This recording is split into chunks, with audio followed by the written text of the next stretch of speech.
All right, so why is it not playing? All right.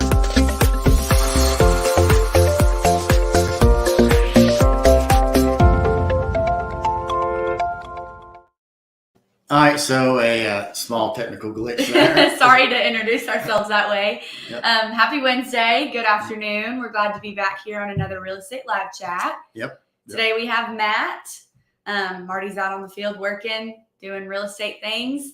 It's a busy time. Spring, it is super busy, which is great, but super busy. But so today we're going to talk about some due diligence items.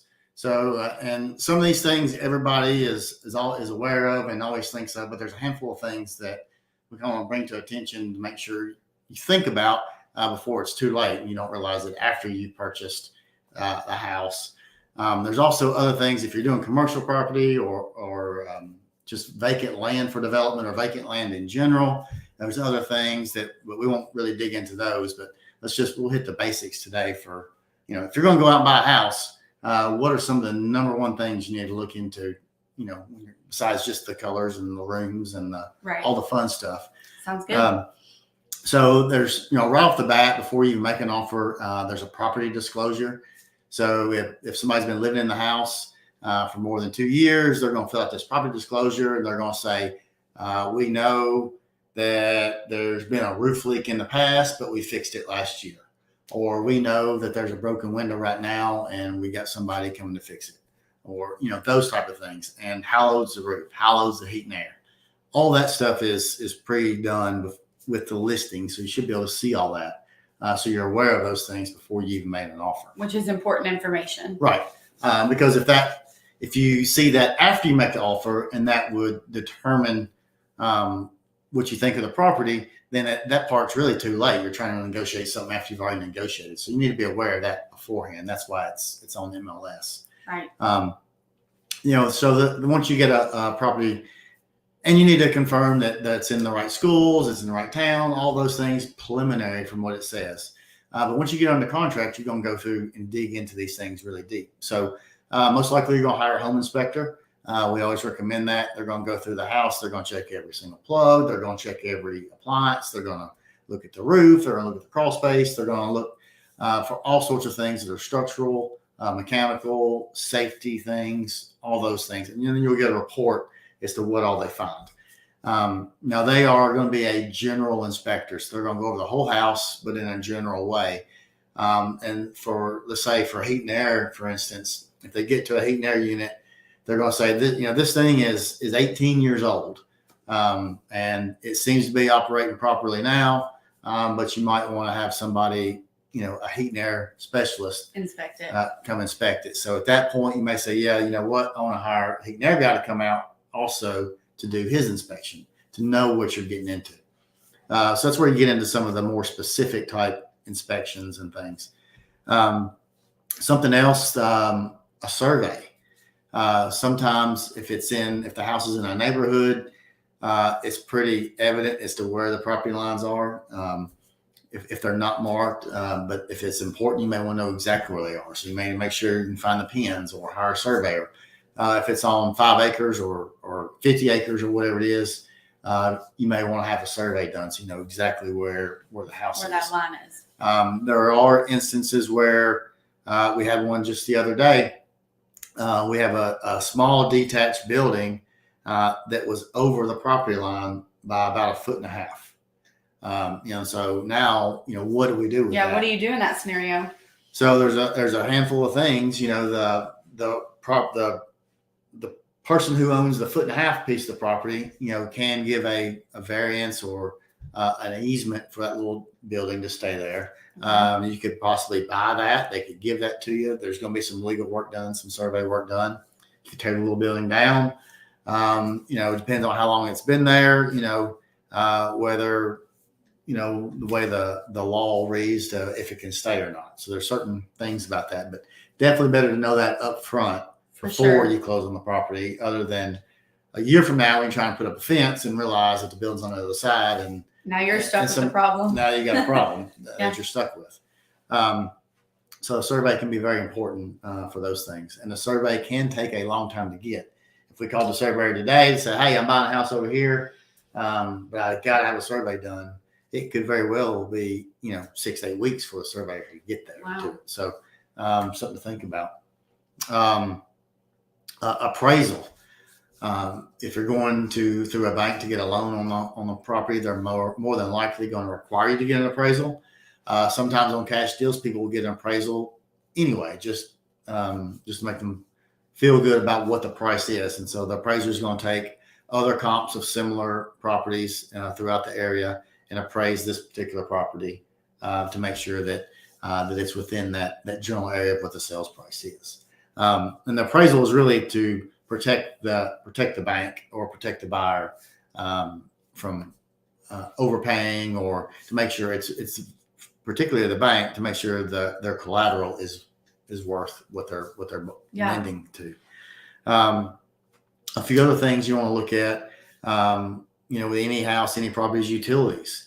Who has utilities and what are available? Is gas really there? Who has internet? Is it fast internet? Is it slow? What's that look like? If you work from home, that's really important, to have fast internet. Yeah.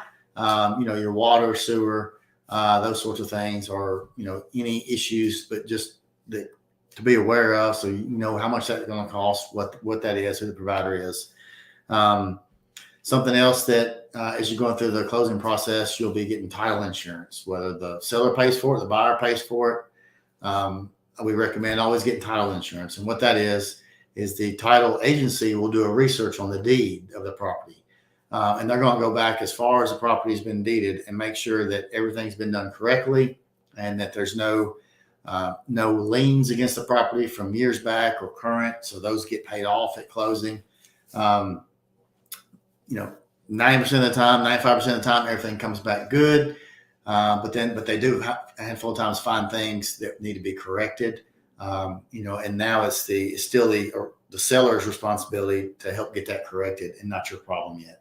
And so it's finished before you close on it. There are times down the road after you close on it that something comes up that they didn't catch. That's what the title insurance is for. So that title insurance will cover anything down the road. Which is great. Which is good. Also, when they do a title search, they're going to come up with and search the deeds. So there could be deeded restrictions. You could be buying a 50-acre tract, and in that deed, it says that you're not allowed to have horses. I've never seen that, but somebody may have said you can't have horses, and all you want to do is have a horse farm. So that's certain information that you need to know. What does that deed restriction say? You can't build a shed, or you can build a shed, or it has to look like this, those sorts of things. And that kind of goes in with HOA. If you're buying in a neighborhood or an HOA, what are those restrictions? What will they allow you to do, not to do? There's a lot of rules there too. A lot of rules, and they're there to protect everyone. Mm-hmm. For in essence, no cars parked in the front yard of a house. That's just there to protect, so your neighbor's not parking 2 cars in his front yard all the time. You don't. So it's there to protect everybody's value. But you need to know what those are. Need to know what you can't do. Is it going to be a problem if you have to get the HOA to approve you putting on a storm door? If that's going to be a problem here, then maybe you don't need to look at some of those HOA type properties. Right. So think about those things. Particularly if you're buying a house that's on 5 acres or some land or an acre or whatever outside of a neighborhood, what is the zoning for that property? If it's just straight up residential zoning, no problem. If you're wanting to run a side business, maybe out of a detached garage, will the zoning allow that? Is that going to be an issue? Something to think about. And something else to think about, is there vacant land around this house, and what is the zoning of that property? You could come in and buy this house and everything's fine, and it looks like a big field next door, but you didn't know that is zoned industrial. A year from now, they're going to come in and start building industrial warehouses there. That may change the value of your house. So something to be aware of what's going on around this property too. Schools, definitely look into schools if that's important. If you have school kids, you want them to go to a specific school. Is this property zoned for it? Are there any upcoming changes in the school zoning that may affect this property? Talking to the school board, things like that could be very important. Sure. There's a few other things. Flood zone, make sure it's not the flood zone.